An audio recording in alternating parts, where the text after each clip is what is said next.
If Missouri is going to upset Texas A&M tomorrow, it had better drop the gun.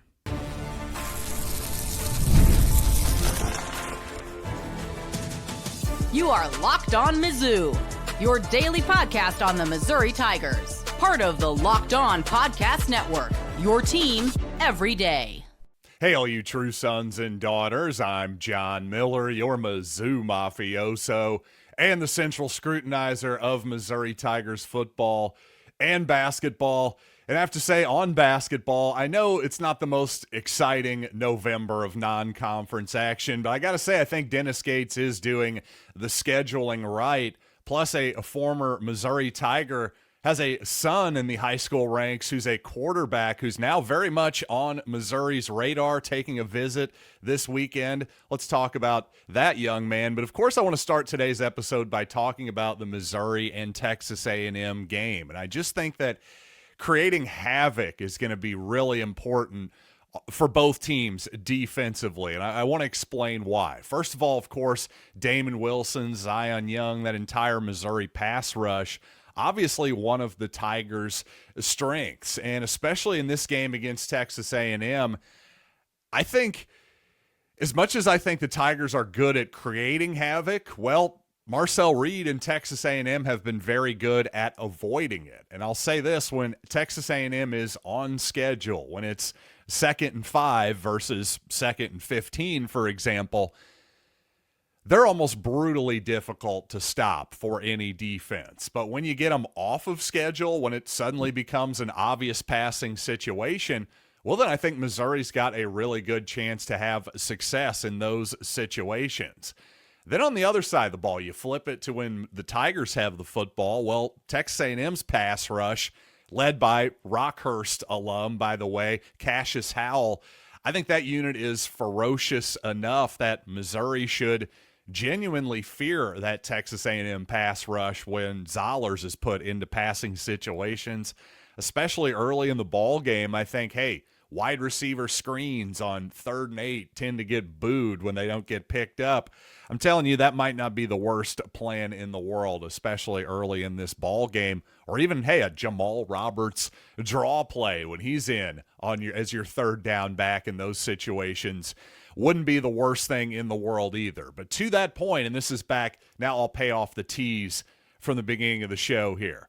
I think Missouri should just mostly abandon the shotgun formation on your standard downs. Hey, if it's 3rd and 10, you want to shotgun it up, feel free. But I think the Tigers should mostly be in the pistol formation or under center. Either way is fine with me. Just forget about the shotgun when it's 1st down and 10, because I think Missouri needs the variety of run plays to be threatened at the very least. And obviously we're going to need a healthy dose of Jamal Roberts and Ahmad Hardy, as well as the play action pass game too, which I think is going to be really crucial for Missouri to stay on schedule and get going. And obviously committing a bunch of stupid holding penalties is going to be even more of a drive killer, more than likely, than it usually is. I also think that, by the way, the play action game, along with establishing some type of deep threat at the very least, especially on the outside of the numbers toward the boundary, the outside, the out of bounds line, I should say. Simply because you cannot allow Texas A&M to just play defense in the box, or else Missouri is going to look offensively a lot like they did against Auburn, I would say, if that's what ends up happening. The good news is, well, Matt Zollers has plenty of arm talent, and I think if you're Missouri, you've got to give him some shots. To Alubade, to Marquise Johnson on the outside, whoever it might be, a slot fade to Kevin Coleman, that can end up on the outside from the inside as well. Again, I just think with that arm and with the receivers that Missouri has, I think you've got to try a few of those. If you hit a couple of them in the game, that could be enough to actually pull off an upset. By the way, you throw in the element of pass interference and all that stuff, these plays are, I think, a lot more effective than at least the amount of times that Missouri has run them this season. And on the injury front for Missouri, the biggest update is on Brett Norfleet, who is listed as questionable for the ball game. I would assume that Brett is probably a game time decision, and even if he does plays, I would assume he'd maybe be a little bit limited here. This is sounding like a very similar injury to what Norfleet suffered early in the season last year and played through all of 2024.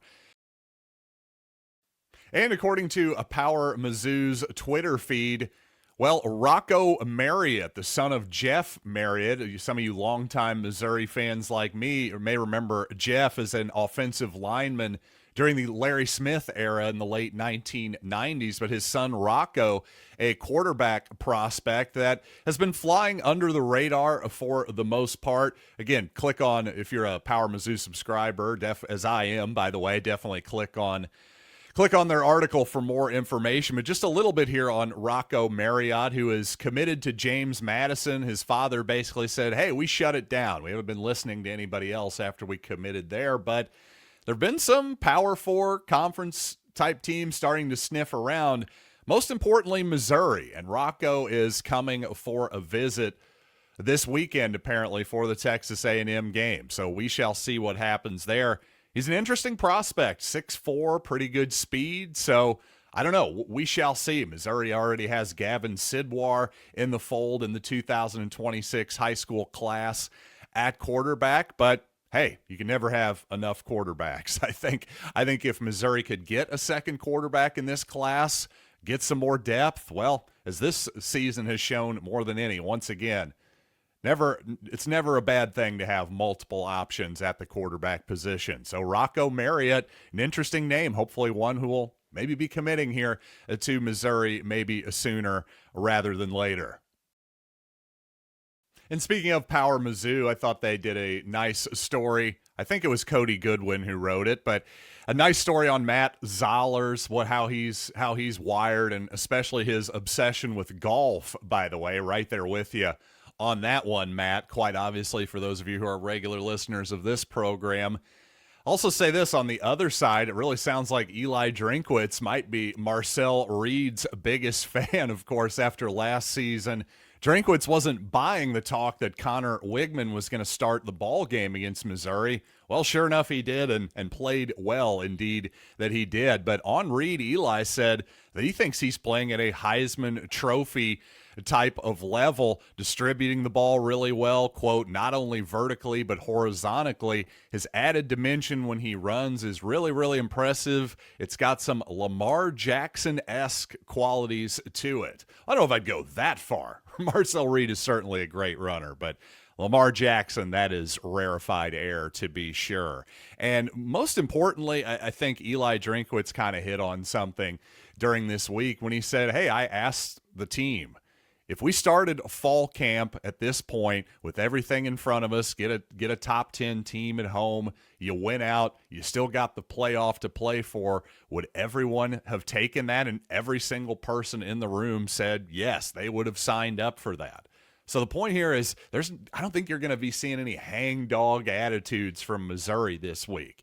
Hey, if they lose this one, maybe we'll talk about it. But this week, at the very, very least, and by the way, that's one of the best things about Eli Drinkwitz and the culture that he's built, is that from what I've seen, his teams never give up. I've seen his teams get blasted before on the football field and get dominated. I've never seen him give up at any point in the season, and that's a testament to Coach Drink. It really is, for sure. By the way, I'll also give Coach Drinkwitz a pass on Cassius Howell, too. He said it was a, quote, complete whiff by me. I was kidding, Coach, when I was giving you crap about that, because here's the thing. It's not as though there were any other high majors that went after him, so what the heck? It'd be one thing if he went to Kansas or something. Then I would be upset. But Bowling Green, kind of hard for me to hold that one against Coach Drinkwitz. But you know what? If he does leave Missouri, we will hold that against Coach Drinkwitz, won't we? But of course, my prediction is that is absolutely not going to happen. And my thing is, hey, if Kirk Cignetti isn't leaving Indiana, why is Missouri going to leave? Why is Eli Drinkwitz going to leave Missouri? I've seen some prominent people out there, for example, saying, hey, that Auburn job has so much more resources. Resources? What exactly do you mean by that? Because if it's NIL, I'm not so sure that I buy that. And honestly, we need to get past this particular paradigm. And by we, I just mean college football fans in general, because it's an old paradigm and one that doesn't necessarily work anymore. Let's talk about it more and why it bodes well for the future of Missouri football, in my humble opinion. But you know what? First, we got to talk about DoorDash. It is almost the weekend. It is time to look back and crown this week's MVP, who delivered, powered by DoorDash. Just like you can win every Saturday with DoorDash Streaks, saving you more every time you ordered. Well, this player delivered when it mattered most. And I'll tell you, Damon Wilson getting that fumble recovery in the previous game against Vanderbilt. Yes, Missouri did not pull it out, but man, without that play, who knows where the Tigers are. And just how Damon Wilson delivered for Mizzou. DoorDash delivers your Saturdays with DoorDash Streaks. You save every Saturday you order, stack it up all season, and you could save up to $250, including $100 in DoorDash credits. Order this Saturday. Keep the streak alive and fuel your game day only with DoorDash. Terms apply. Promo period through November 18. So as I've said here several times, once again, I think Eli Drinkwitz will be Missouri's head coach next season. But here's something to think about. Obviously, this is a moment when there's going to be a lot of speculation with so many high-profile jobs open in this sport. So here's how you should be thinking about this. I think it's quite obvious that Eli Drinkwitz, and of course his very prominent agent, the most prominent agent in college football, being Jimmy Sexton, I'm sure those two are going to use this moment for even more leverage. But it may not be the type of leverage that you're thinking. I just doubt, personally, that Eli Drinkwitz is going to use this moment to increase his own salary, for example. So if you see a contract extension hypothetically announced here over the next month or so, don't just immediately freak out and go, dang it, why is this guy so greedy? Because if it were my instincts, let's just say if I were Eli Drinkwitz, I'm putting myself in his position. Hey, I'm the 10th highest paid coach in the entire country. That's pretty darn good. I mean, that's right where I'm very fairly compensated, is Eli Drinkwitz. So does he have to be number one? Is that his number 8, number 7? He just has to keep creeping up that list. Sure, everybody likes to make more money, and I'm sure Eli Drinkwitz is no different. But is that the goal? Really? That's the entire goal of this? Because that would be pretty silly and pretty short-sighted, and I don't think that Eli Drinkwitz is either one of those things. Instead, this is my guess anyway, I think if you're going to use the leverage of this moment, it would be more just solidifying this entire name, image, and likeness operation, making sure that the big money people who have been getting Missouri these excellent transfer portal classes, let's make sure they're all still happy and on board and perhaps even maybe willing to fork out a little bit more. See, to me, if I'm Eli Drinkwitz and I'm making $10 million a year in Columbia, Missouri, that goes quite a ways here. It really does. I think I'm pretty comfortable. Again, compared to my peers, I'm doing just fine. I don't feel insulted being 10th in the country whatsoever. But of course, I want to win. I want to win as much as I possibly can. And that's where you can use this moment to, again, solidify that whole NIL infrastructure and also maybe solidify your staff too, because you never know. Kirby Moore, for example, he's a young guy, obviously in his 30s with apparent ambitions of being a head coach someday. Just like his brother, Kellen, by the way, who's currently the head coach of the New Orleans Saints. If that's what Kirby wants to do, who could blame him for that? The point here is it's certainly possible Missouri could be looking for another offensive coordinator here in a year or two. So that is all very important. And to me, it's more important to increase that spending, to make sure all of that is good to go before I worry about my own salary, which if I'm Eli Drinkwitz, I'm going, yeah, $10 million a year, 10th in the country. Sounds good to me. That sounds more than fair, if I'm being honest with you. So, again, if Kirk Cignetti, who just signed a contract extension with the Hoosiers of Indiana, I just don't think Drinkwitz is going to leave Missouri either, because Indiana, and this is to my point about the old paradigms, Indiana is one of the losingest programs, I believe, along with the good old Kansas Jayhawks, by the way, one of the 5 losingest programs in the history of Division I FBS football. But you know what? Who cares? It doesn't matter. What does it matter if Indiana sucked 10 years ago and sucked for 50 years in the 1900s, as the kids like to call it now?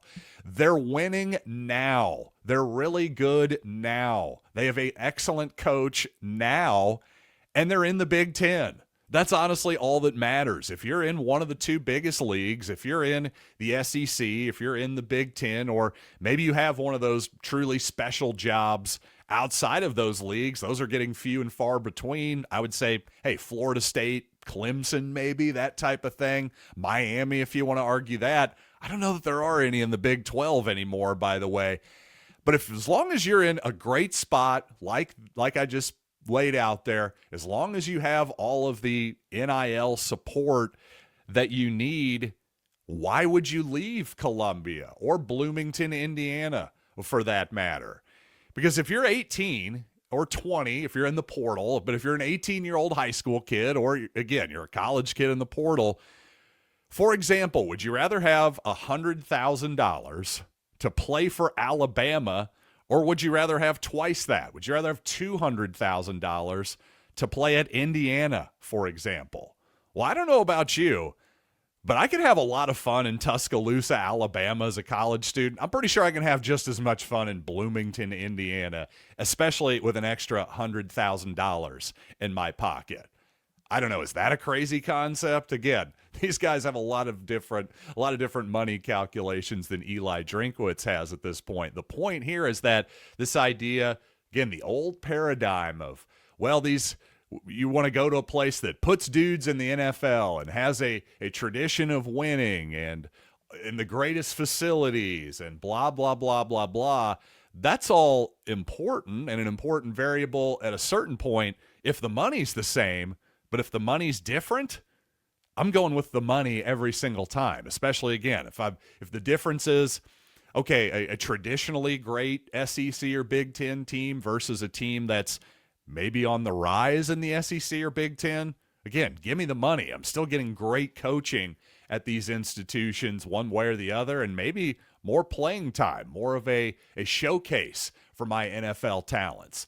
That's the way I think people should be looking at this more and more. And again, as long as Eli Drinkwitz and Kurt Cignetti and the Indiana and Missouri NIL infrastructures are in place, well, those are going to be formidable programs for as long as those factors are true. And, of course, there was a lot of talk this offseason about Missouri's football schedule, but I don't think anybody can make the case that Missouri's basketball schedule is soft, despite, well, some soft non-conference games. Plus, got to talk about some injury updates that are a tiny bit concerning for Missouri basketball. Hopefully, I'm overreacting. But you know what? Before we get there, I do want to tell you about SupplyHouse, because when the opening whistle blows on a new repair, get your crew moving forward with SupplyHouse. Order today and see parts on your doorstep tomorrow. More than 280,000 plumbing, HVAC, and electrical items from the most trusted brands in the business. And if you need parts fast, well, SupplyHouse has next day delivery. Talk about a game changer. And also their parts finder and 3D schematics can save you hours on jobs where every detail matters. So join the free Trade Master program today and score serious perks like priority shipping, lower prices, a dedicated phone line. So visit SupplyHouse today to sign up for free and use code SHCollege5 for 5% off your first order. That is supplyhouse.com. Real people, real service.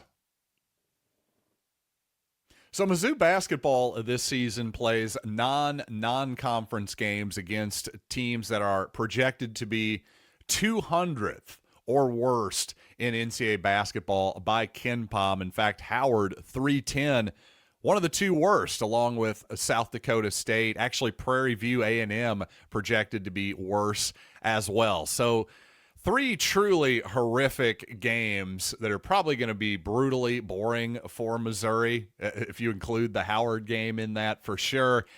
But I have to say, the more you look at this schedule, the more it does make a lot of sense because, well, every single season, especially in the portal environment, Missouri's going to have a lot of new guys to get into the action, I guess, if you want to put it that way, to get in the flow, to get in rhythm, this entire team, basically. So the thing is, Missouri, only two of those games will be in December, and once the calendar flips to December, well, things get a lot more interesting. You've got Notre Dame on December 2nd, and then Sunday, December 7th in Kansas City, of course, against the Jayhawks. But then a couple more, again, hopefully bye weeks, essentially. Alabama State and Bethune-Cookman. But after that, Missouri's schedule is just absolutely brutal beyond belief. How about this stretch? Again, these are the projections by KenPom right now. Number 5 nationally, Illinois, then number 4, Florida, and number 3, Kentucky. Holy cow, 3 straight top 5 games for Missouri. Unbelievable, really. I mean, I don't think there's ever been a stretch like that in Missouri history if those teams indeed turn out as good as they're expecting. And hey, who knows? Kansas could be better than the projections are expecting as well. They certainly have an elite prospect at guard due to the Jayhawks. But so once you get past that stretch, by the way, other than an at South Carolina game, which at South Carolina, evidently the easiest game on paper on Missouri's schedule, every game other than that South Carolina game from December 22nd on, that is 19 games, by the way, will be against teams projected to finish in the top 56 in the country. So again, 19 games to finish the season against teams in the top 56 in the country. The one exception there in that 20-game stretch, a road SEC game at South Carolina. So while that Illinois, Florida, and Kentucky stretch is by far the toughest 3-game run of the season, maybe the toughest 3-game run arguably in the history of Missouri basketball, well, once you get past that, there's still nothing that is going to be easy in this league whatsoever. And I mean that quite literally. If your easiest game is a road game in the SEC, there is absolutely nothing that is going to be easy whatsoever. And by the way, there's been nothing that has been easy for Ben Askren, the former Missouri wrestler and great. He's been nothing easy about his recovery. He had a lung transplant, just all kinds of troubles there. Well, some incredible news from his front. He posted on social media last night. He got a pair of new wrestling shoes and just couldn't help himself. He was up and about, kind of rolling around with somebody, and he said 4 months ago, I was on my deathbed. 3 months ago, I couldn't stand unassisted. 2 months ago, I was still using a walker. What's your excuse? Tie them up tight and let's go to work. Couldn't be more grateful to be back at it and for all the support the community gave me during such a hard time. So while Ben Askren is not back to 100% yet, my goodness, what an incredibly encouraging piece of video to see. And a guy who was, months ago when he had survived all this was still just looking, frankly, weak and just not like himself. To see him back out there looking much more like himself, doing what he loves. What an incredible, happy story there for Ben Askren. So, Funky, all the best out to you, and all the best to all of you Mizzou fans, of course, for listening to Locked On Mizzou. Appreciate you as always. Hopefully we'll have a win to talk about on Saturday. I'll either do Saturday post-game, maybe Sunday morning. We'll play it by ear, I got to be honest with you. But we shall see. Certainly if Missouri wins, maybe more likely I'll go live after the game on Saturday. But regardless, I'll see you post-game right here on Locked On Mizzou.